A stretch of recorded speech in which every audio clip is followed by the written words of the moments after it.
గావో విశ్వస్య మాతరః. మీకు నిజంగా చెప్పాలంటే ఆవు దగ్గర నుంచి వచ్చే ప్రతి వస్తువు దివ్యమైనది, పరమ పవిత్రమైనది.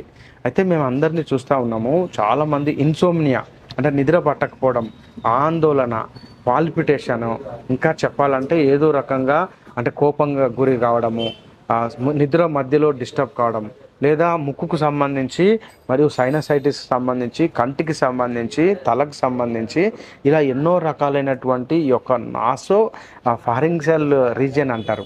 అంటే ముక్కు, చెవులు, గొంతుకు మరియు పైకి సంబంధించినటువంటి ఇష్యూస్కు ఇది పంచగవ్య ఘృతము చాలా అద్భుతంగా పనిచేస్తుంది. పంచగవ్యాలు అంటే తెలుసు కదండి, ఆవు యొక్క పేడ, మూత్రము, పాలు, పెరుగు, నెయ్యి అనమాట. దాంతో తయారు చేసింది ఈ పంచగవ్య ఘృతము. ఇది జగన్నాథ్ ఆర్గానిక్స్ వాళ్ళు చాలా బాగా తయారు చేశారండి. ఇది బాగా పనిచేస్తుంది. ఆ రిజల్ట్ ఒకసారి ట్రై చేయండి. హరే కృష్ణ.